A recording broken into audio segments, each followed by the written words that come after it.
اس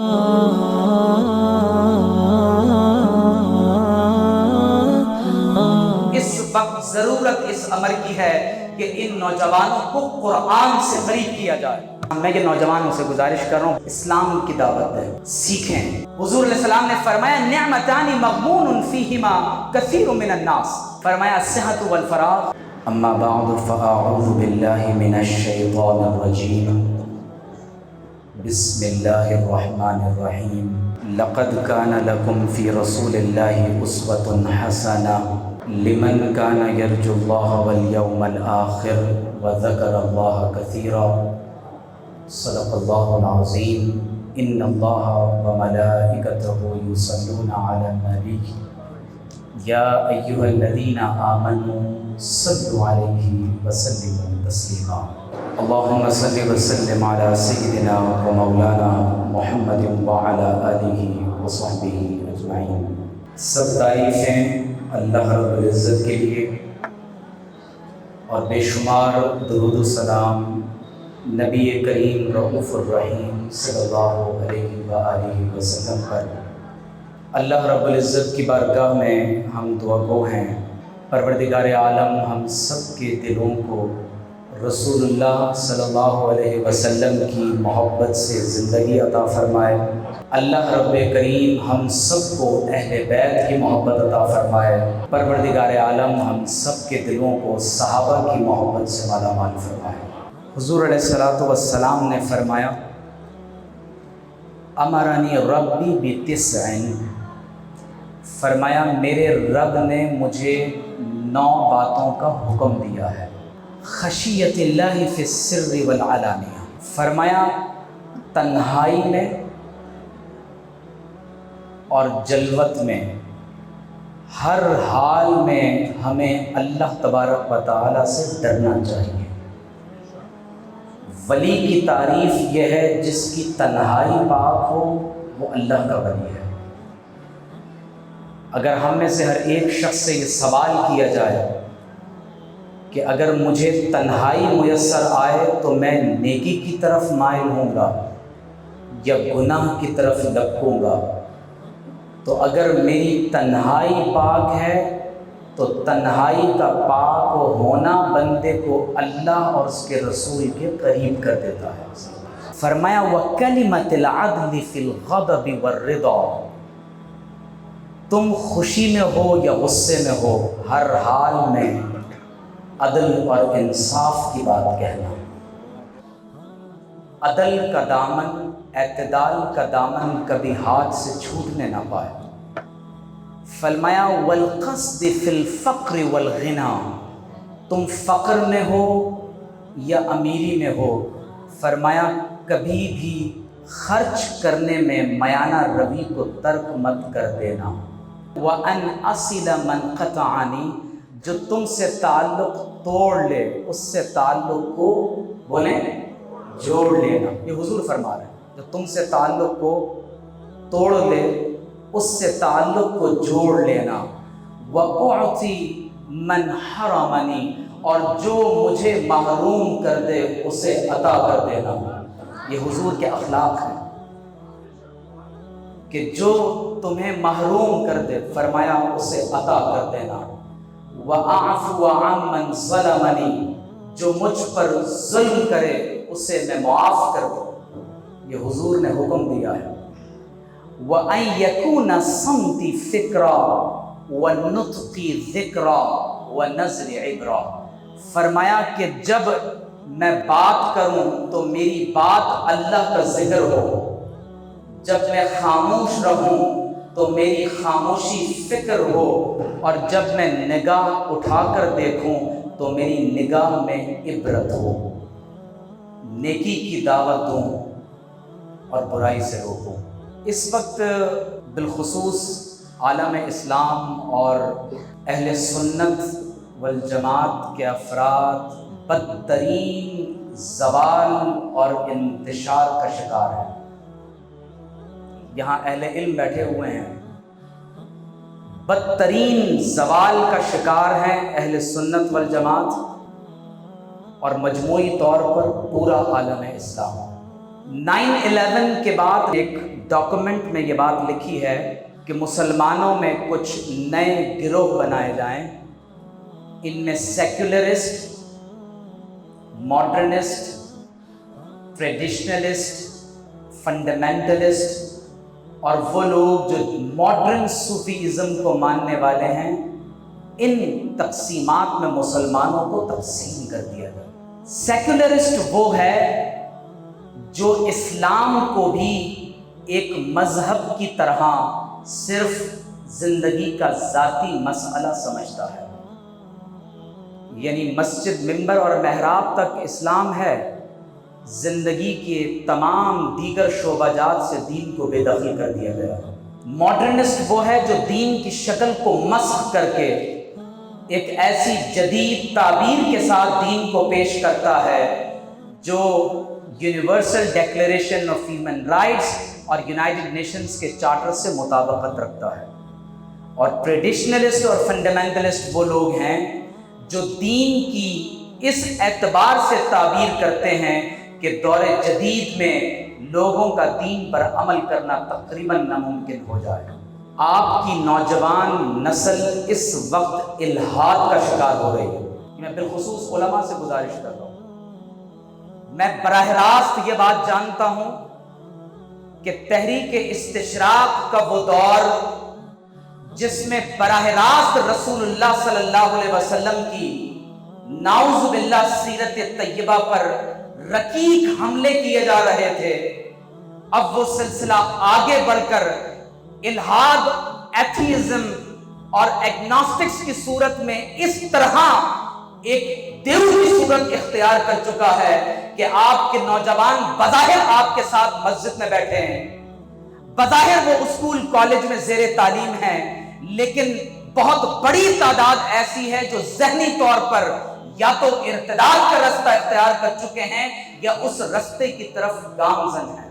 جو اہل علم کے اپنے ذاتی مسائل ہیں یا اہل علم کے وہ علمی اور تحقیقی مسائل جن کا تعلق ریسرچ سے ہے، 1400 سالہ امت مسلمہ کی اختلافی روایت سے ہے یا علم الکلام سے ہے، میں ہاتھ جوڑ کر آپ سے گزارش کرتا ہوں آپ ان کو مدارس تک محدود کر دیں۔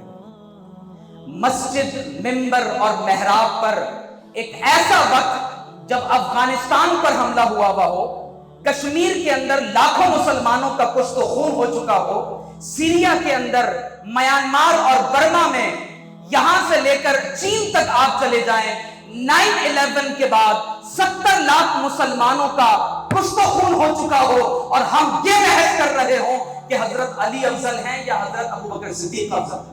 ہماری عقل پر پتھر پڑے ہوئے ہیں، یہ ہمارا آج کا موضوع نہیں ہونا چاہیے۔ قرآن میں اللہ نے فرمایا یوم تبیض وجوہ وتسود وجوہ، فرمایا قیامت کے دن کچھ چہرے چمکتے دمکتے ہوں گے اور کچھ چہرے سیاہ ہوں گے۔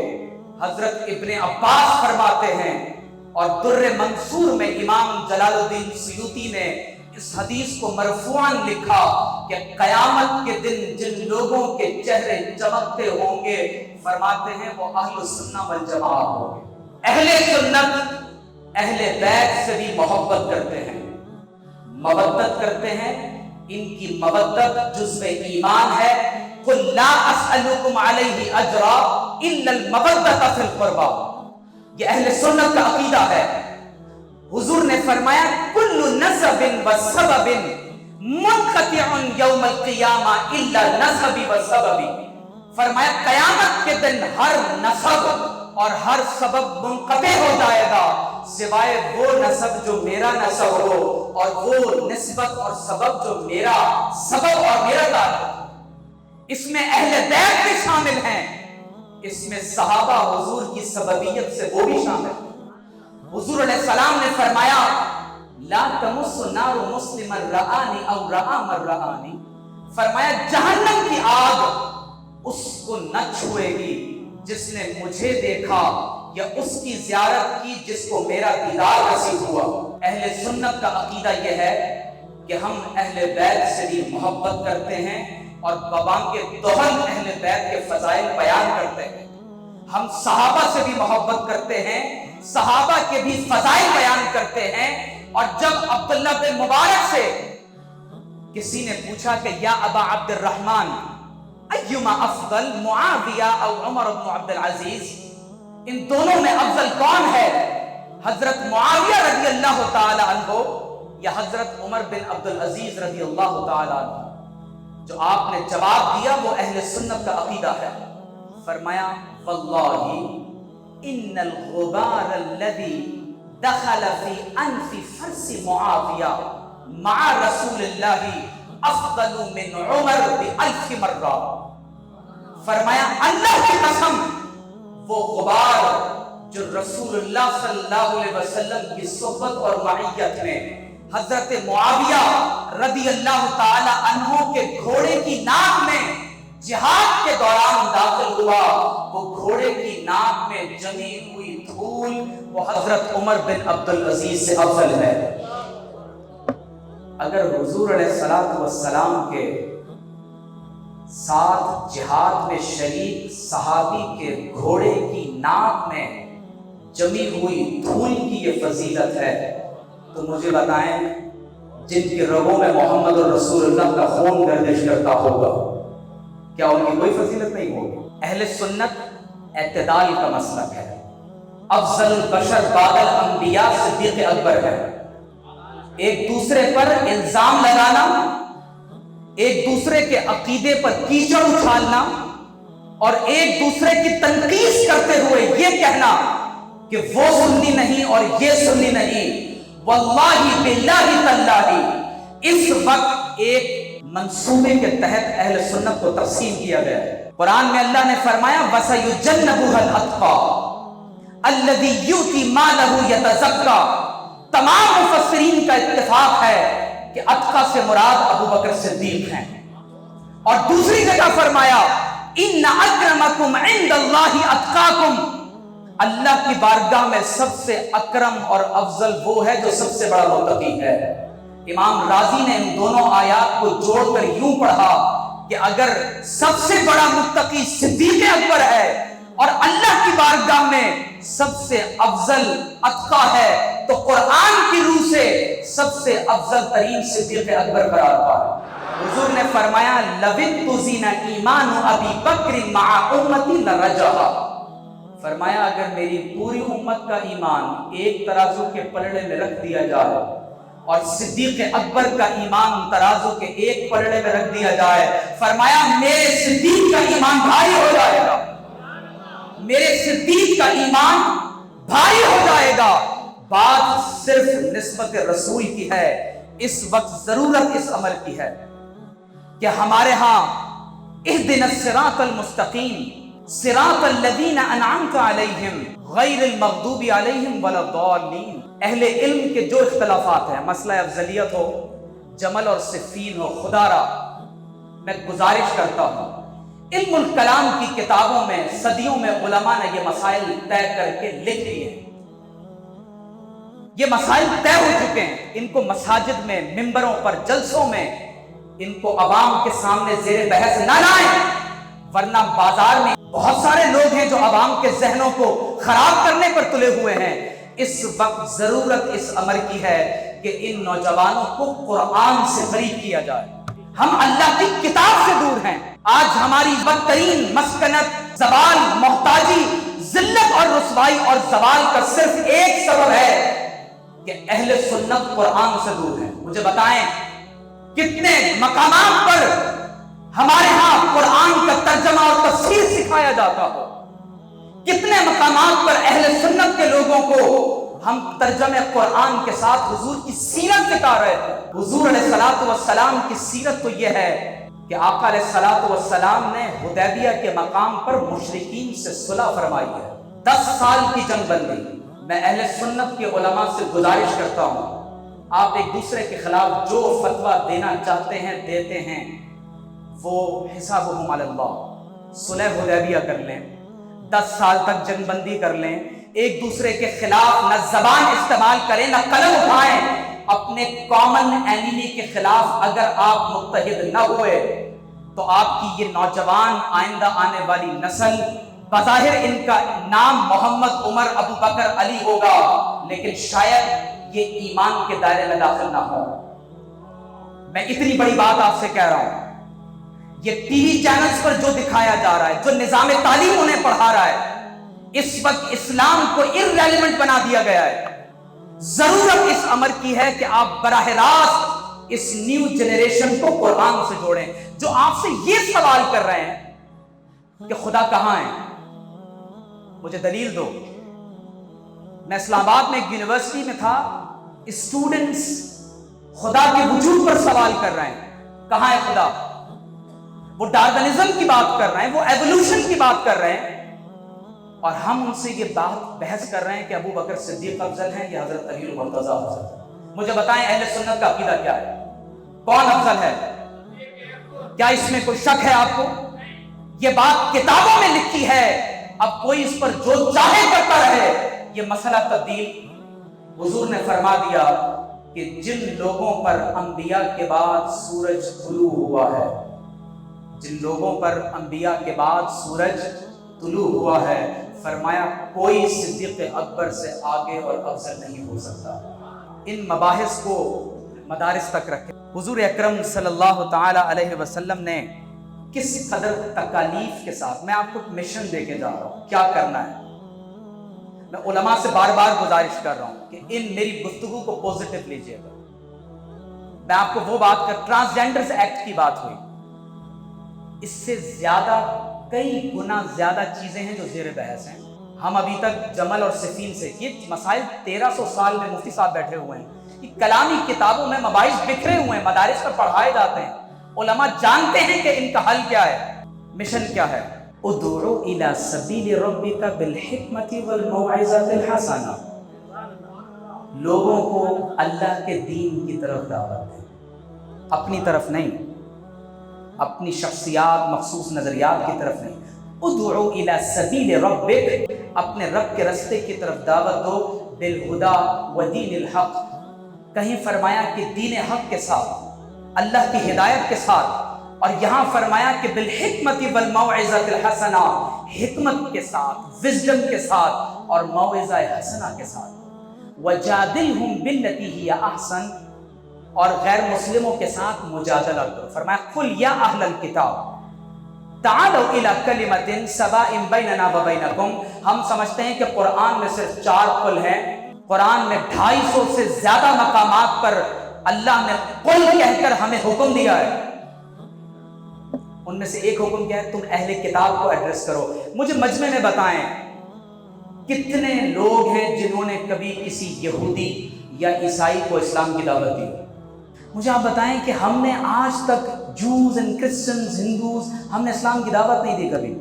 جب میں فورس کنورژن پر اندرون سندھ میں ڈاکومنٹری کر رہا تھا، فورس کنورژن کے بل کے اوپر، بلیو می انٹیریئر سندھ میں لوگ قادیانی ہو رہے ہیں، کرسچن ہو رہے ہیں، اور شور پتہ ہے کیا ہے؟ کہ ہم زبردستی مسلمان بنا رہے ہیں۔ میں نے ایک بیپٹزمل رجسٹر کو دیکھا، 2019 تک 1700 لوگ عیسائی ہو چکے تھے، جن میں مسلمز بھی ہوں گے، ہندوز بھی ہوں گے۔ تو پہلا کام کیا ہے؟ اسلام، میں یہ نوجوانوں سے گزارش کر رہا ہوں، بزرگ ان کے سر پر، اسلام کی دعوت دیں، سیکھیں غیر مسلم کو کیسے مسلمان کیا جاتا ہے۔ خالی دماغ شیطان کا کارخانہ۔ حضور علیہ السلام نے فرمایا نعمتان مغبون فیہما کثیر من الناس، 2 نعمتیں ایسی ہیں بہت سے لوگ غفلت میں پڑے ہوئے ہیں۔ فرمایا الصحت والفراغ، تمہاری ہیلتھ، ابھی تمہاری بینائی ٹھیک ہے، دانت پورے ہیں، گفتگو کر سکتے ہو، ہاتھ میں گرفت ہے، جیب میں کچھ پیسے بھی ہیں، صحت کو ضائع مت کرو۔ فارغ وقت ہم اسکرولنگ پر گزار دیتے ہیں گھنٹوں، فیس بک، یوٹیوب، چیٹنگ، واٹس ایپ۔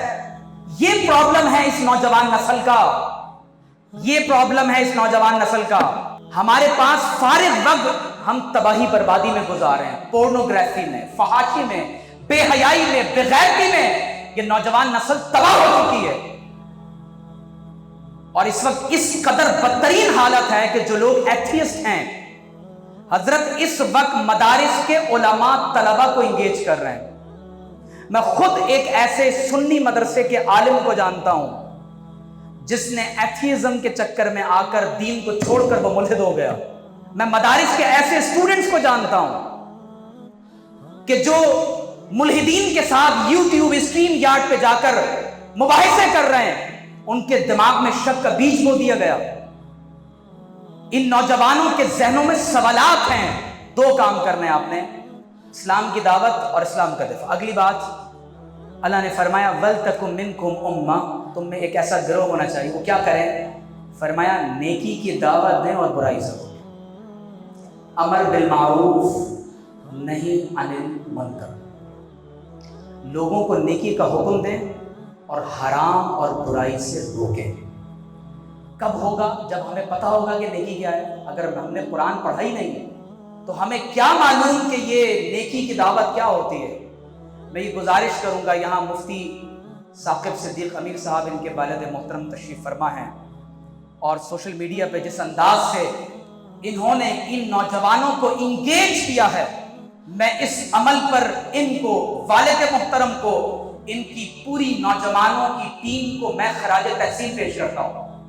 ایک ایسے وقت میں جب سیلاب زدگان کو قادیانی ہیومینٹی فرسٹ کے نام سے کرسچن مشنریز جا کر انہیں نعوذ باللہ قادیانی اور عیسائی بنا رہے ہوں، ایسے وقت میں مسلمان نوجوانوں کا کھڑا ہونا، سیلاب زدگان کی مدد کرنا، ان کے ایمان کی حفاظت کرنا، یہ ایسا عملی جہاد ہے جس میں یقینی طور پر ان کا دست و بازو کرنے کی ضرورت ہے۔ میں گزارش کروں گا کہ مفتی صاحب یہاں پر قرآن کی تدریس کو دیکھیں، کئی علوم ہے، قرآن کی تلاوت میں اگر پوچھوں واللہ کتنے لوگ ناظرہ پڑھنا چاہتے ہیں، جانتے ہیں ناظرہ قرآن کی ریڈنگ کتنے لوگ جانتے ہیں؟ اگر یہ قرہ حضرات ٹیسٹ لے لیں تو ہم میں سے نہ جانے کتنے لوگ پاس ہوں گے۔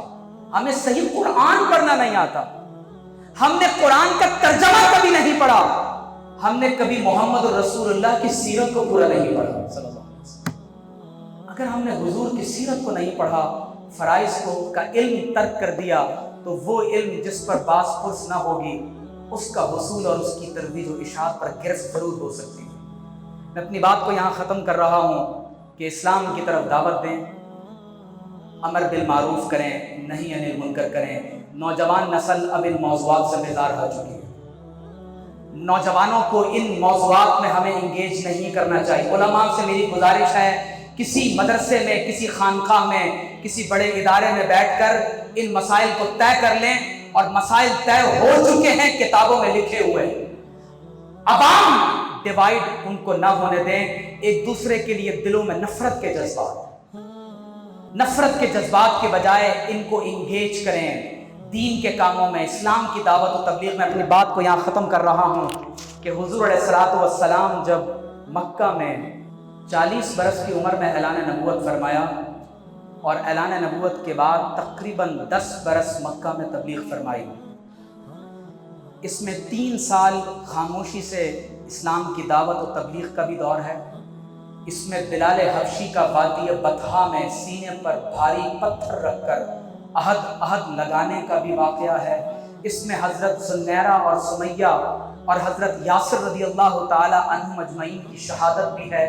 اس میں حضرت فاطمہ بنت خطاب کا اپنے بھائی سے مار کھا کر لہو لہان ہو کر اپنے بھائی عمر خطاب کو اسلام کی طرف لانا بھی ہے۔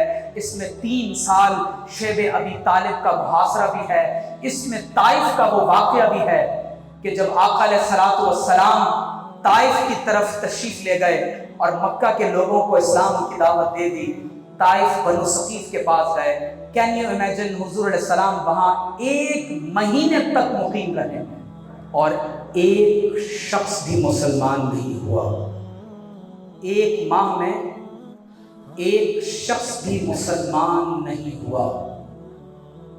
حضور علیہ الصلوۃ والسلام جب اس سفر سے واپس آنے لگے تو ان ملعونوں نے رستے میں 2 قطاروں میں اوباش نوجوانوں کو کھڑا کر دیا، اور آقا علیہ الصلوۃ والسلام جہاں جہاں سے گزرتے تھے وہ نعوذ باللہ حضور علیہ الصلوۃ والسلام کے قدمین شریفین کو نشانہ بناتے تھے۔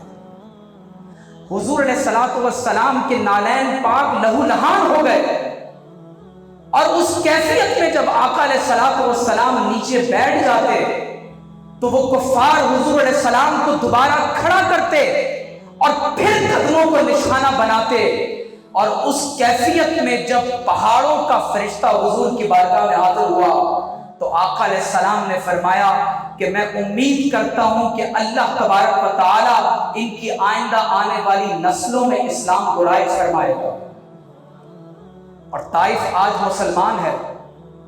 حضور کی استقامت آپ دیکھیے، وہاں حضور نے ایک دعا کی ہے، اور اسی دعا پر میں بات ختم کر رہا ہوں۔ فرمایا اللہم انی اشکو الیک ضعف قوتی، اے رب کریم میں اپنی قوت کی کمزوری، وقلت حیلتی میرے اسباب کم ہیں، میں تیری بارگاہ میں اپنی گزارش پیش کرتا ہوں، وہوانی علی الناس لوگوں کا مجھ سے ربط و تعلق ٹوٹ گیا، انت ارحم الراحمین ورب المستضعفین انت ربی الی من تکلنی، تو رب المستضعفین ہے، اے پروردگار تو مجھے کس کے حوالے کرتا ہے۔